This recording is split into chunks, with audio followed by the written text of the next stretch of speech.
Bem-vindos à nossa segunda aula. Vamos tratar de graus de liberdade e vínculos, dois conceitos muito importantes para a análise das estruturas que nós vamos ver aqui. Em primeiro lugar, o conceito de grau de liberdade. A definição mais geral é que graus de liberdade são relacionados com os parâmetros necessários para descrever de forma completa o estado de um sistema. Isso vale para a física em geral, para a química, para a economia, para qualquer sistema que possa ser descrito por algum modelo físico ou matemático.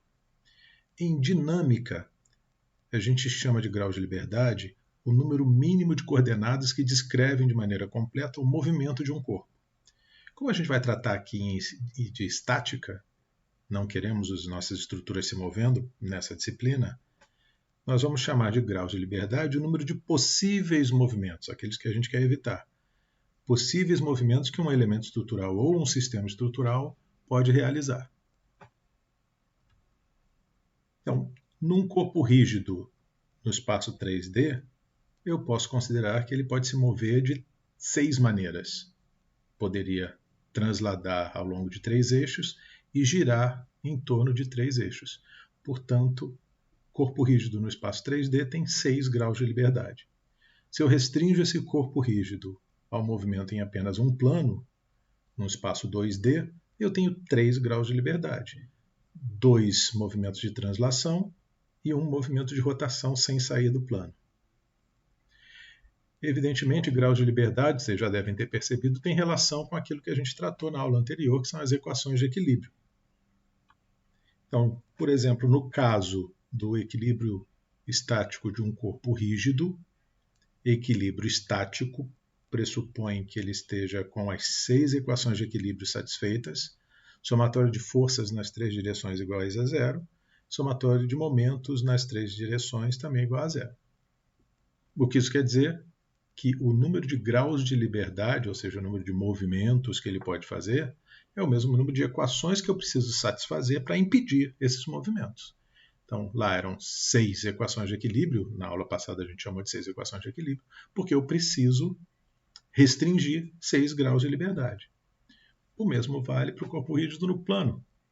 Eu tenho 3 graus de liberdade, 2 translações de uma rotação, e eu preciso impedir esses 3 graus de liberdade para garantir o equilíbrio estático, e, portanto, eu preciso de 3 equações de equilíbrio. Um novo conceito que tem a ver com grau de liberdade, e a gente vai ver essa relação ao longo dessa aula e da próxima, são os chamados vínculos. O que seriam vínculos?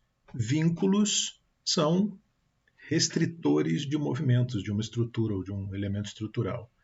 Eles basicamente suprimem, restringem graus de liberdade do sistema, impedem algum movimento. Isso é um vínculo. Os vínculos são, por exemplo, conexões entre 2 elementos estruturais. Uma viga se liga à outra, ela está vinculada à outra. Quando esse vínculo é de conexão entre elementos de uma mesma estrutura, a gente chama de vínculos internos. E também são a forma como um sistema estrutural se conecta ao resto do universo, ao domínio externo, ao meio externo. Esses vínculos a gente chama, obviamente, de vínculos externos ou, mais comumente, de apoios da estrutura. Os vínculos vão ser classificados dependendo do número de graus de liberdade que eles restringem. E uma coisa fundamental no estudo de vínculos é que os vínculos colocados numa estrutura, eles afetam bastante o comportamento da estrutura, como a gente vai ver com alguns exemplos. Nesse exemplo aqui é muito simples. Imaginem que essa estruturinha aqui, muito simples, uma viga em vermelho, ela é bem deformável para fins didáticos,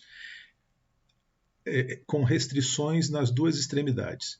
Essa primeira figura mostra essa viga submetida a uma força bem no meio, e nos seus apoios eu coloquei vínculos que impedem todos os movimentos, tanto de translação nas 2 direções quanto de rotação. Esse vínculo impedindo os 3 graus de liberdade de um lado e de outro é chamado de engaste. Nós vamos tratar daqui a pouco dele. E na viga aqui do lado direito, os 2 vínculos das extremidades restringem os deslocamentos, mas não restringem a rotação. Então vejam o que acontece com o jeito como a estrutura se deforma. Bem diferente nos 2 casos. Aqui parece uma coisa mais semelhante a um arco de circunferência. E aqui não, eu tenho uma parte que sai praticamente horizontal e depois a deformação se concentra mais na parte interior aqui da minha estrutura. Então a forma como eu vinculo uma estrutura às outras e ao meio externo afeta bastante o seu comportamento quando submetido à ação de forças. Outro exemplo é esse arranjo de barras interconectadas.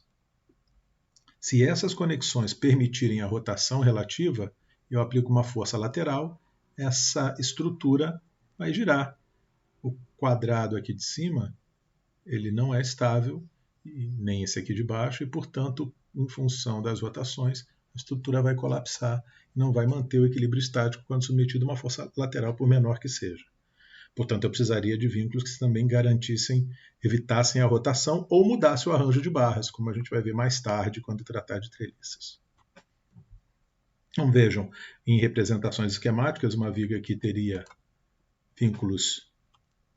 o vínculo interno conectando dois pedaços de uma estrutura. Esse vínculo permite apenas rotação, a chamada rótula. E aqui, nos dois extremos, eu tenho vínculos externos ou apoios. Esse é um vínculo que suprime as translações, mas permite a rotação. E esse aqui, um vínculo que não permite a rotação, além das translações. Nós vamos ver com detalhes a classificação desses vínculos já já. Olhando para essa outra estrutura um pouquinho mais complexa aqui, façam um exercício mental e tentem identificar onde é que estão, façam uma pausa agora no vídeo, onde estão vínculos internos e vínculos externos. Feito isso, é só olhar. Sim, esses 3 pontos de conexão entre barras da estrutura são vínculos internos. E aqui, na conexão da minha estrutura completa com o meio externo, é o vínculo externo no ponto C, também chamado de apoio. Vamos classificar então os apoios. A classificação é feita de acordo com o número de graus de liberdade, como a gente disse. A gente vai chamar de apoio de primeiro gênero quando esse apoio restringe 1 grau de liberdade. Eu estou falando aqui em apoio, mas a mesma coisa vale para vínculos internos. Então, se eu impeço apenas o movimento da estrutura na direção vertical, eu impedi 1 grau de liberdade. Percebam que aqui está rotulado, permite giro, e tem um carrinho aqui embaixo que permite translação na horizontal. Isso seria a mesma coisa se eu pusesse meu elemento estrutural em cima de uma esfera numa superfície lisa. Também só estou restringindo o movimento na vertical. Esse é chamado apoio de primeiro gênero, que restringe 1 grau de liberdade. Aqui nesse quadrinho vocês já podem ver que um apoio de primeiro gênero vai causar o efeito de uma reação de apoio. A gente vai tratar de reações na nossa próxima aula. Apenas uma componente de reação de apoio num apoio de primeiro gênero.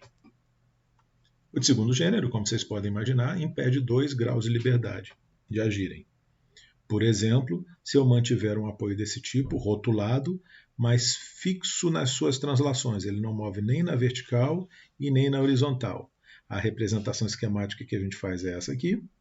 Podem pensar, por exemplo, numa gangorra. Olha, aqui no centro da gangorra eu tenho um vínculo que permite apenas que a barra maior da gangorra gire, sem se deslocar nem na horizontal nem na vertical. Esse apoio de segundo gênero vai me gerar 2 componentes de reação. Reparem que eu estou tendo cuidado de falar 2 componentes de reação e não 2 reações. Muito embora no popular a gente acabe falando em 2 reações, mas elas são componentes de uma mesma força de reação. Uma componente horizontal e uma componente vertical. Uma força de reação ou uma componente de reação para cada grau de liberdade que eu restringi. Para aquele ponto não se mover, precisa que uma força mantenha ele no lugar.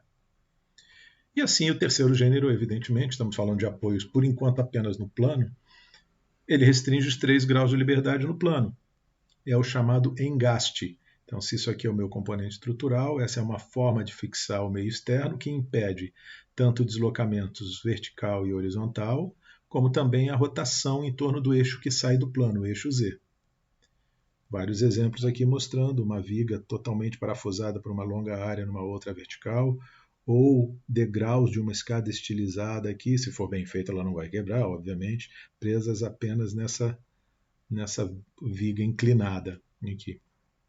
E a representação esquemática é essa aqui do engaste, essa linha achurada, aqui o meu componente estrutural. E quando eu restringo os 3 graus de liberdade, eu gero 3 componentes de reações, 2 componentes de força, horizontal e vertical, e uma componente de momento que impede a rotação no plano, momento em torno do eixo que sai desse plano. Então aqui tem alguns exemplos de representação ainda esquemática, uma estrutura real, e como eu represento esses apoios. Isso aqui então é uma representação de apoio de segundo gênero, permite rotação, mas nenhuma translação. Apoio de primeiro gênero, permite rotação e translação na horizontal. Aqui um apoio de terceiro gênero, o engaste, que impede as 2 translações e também as rotações no plano. Vamos olhar com mais calma os vários tipos de vínculo que a gente pode encontrar nas nossas estruturas. Então vejam aqui, se eu tiver, esse é o elemento estrutural, se eu tiver um elemento estrutural conectado ao meio externo por meio de um cabo, isso é um vínculo que impede apenas 1 grau de liberdade na direção do cabo. Ou ainda se for uma barrinha pequena, esbelta. Uma barrinha esbelta, isso aqui é o meu componente estrutural, meio externo, e uma ligação esbelta articulada. Em qualquer um desses 2 casos, eu estou impedindo o movimento na direção do conector, ou cabo, ou a ligação esbelta. E isso me garante que o movimento vai ser impedido por essa força de reação que aparece na direção da ligação. Isso é um apoio de primeiro gênero. Impede apenas o movimento nessa direção. Na perpendicular o movimento está garantido e a rotação no plano também está liberada. Roletes são aqueles que a gente já mostrou antes. Roletes impedem o movimento em uma direção, aqui no caso a vertical, mas liberam a outra direção de translação, a horizontal, e também a rotação. Isso aqui podia estar em outra posição, obviamente, mas o importante é que uma das direções está com o movimento liberado, a sua direção perpendicular está com o movimento restrito, mas a rotação está liberada. Representação esquemática é essa aqui. Várias outras são possíveis, que também dizem a mesma coisa sobre o comportamento de roletes ou rótulas externas. E aqui eu também só terei uma componente de reação relacionada com a direção de movimento que eu restringi, no caso aqui vertical. Apoio também de primeiro gênero. Um outro apoio de primeiro gênero, uma luva com articulação. Aqui está o meu componente estrutural. Ele se fixa a outras estruturas ou ao meio externo por meio de uma luva. Isso aqui é um componente que desliza em cima dessa guia. Deslizamento sem atrito. Esse deslizamento só ocorre na direção dessa guia, aqui no caso a direção horizontal. Existe um pino articulado que garante também a liberação do movimento de rotação no plano. Portanto, só não está se movendo essa estrutura na direção vertical. Movimento horizontal liberado, rotação no plano liberada. Essa é a representação esquemática e a componente de reação que aparece é uma força na vertical. De novo, apoio de primeiro gênero. Vamos agora a um outro tipo de apoio chamado articulação. Vejam que aqui eu tenho meu componente estrutural fixado a outra estrutura ou ao meio externo por meio de um olhar com um pino articulado. Esse olhar está fixo no restante aqui do universo. Significa que eu libero a rotação desse componente estrutural nesse ponto, mas eu impeço as 2 translações.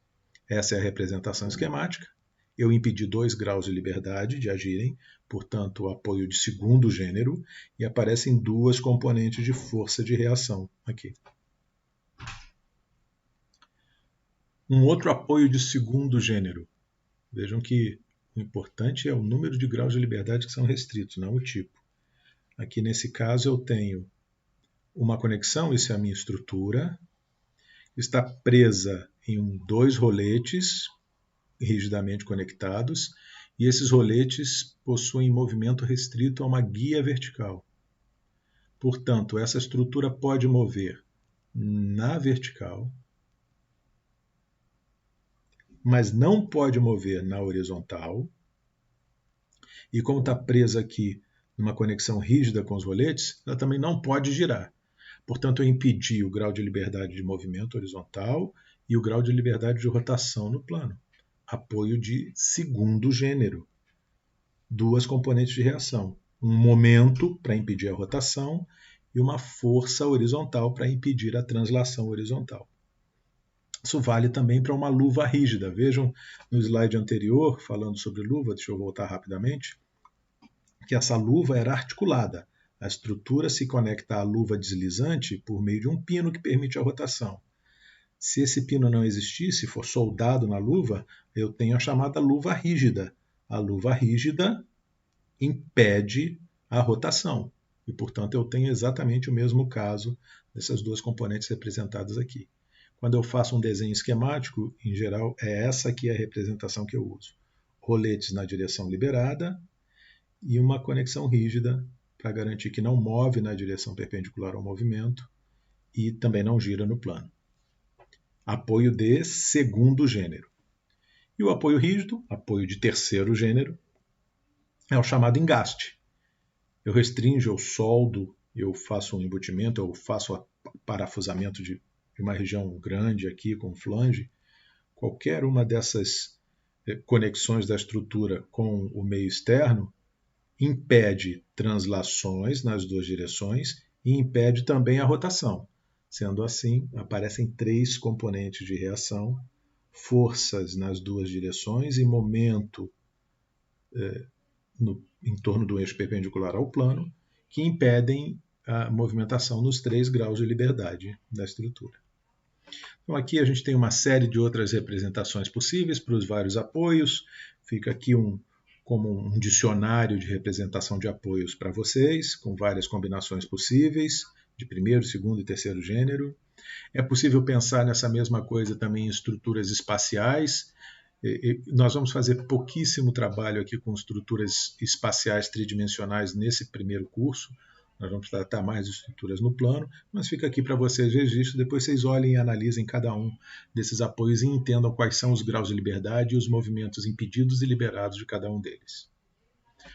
Bom, com isso a gente encerra a nossa segunda aula, já nos preparando para a nossa terceira, que vai tratar justamente de como obter essas reações que aparecem nos vínculos quando uma estrutura está vinculada e apoiada e submetida a carregamentos externos.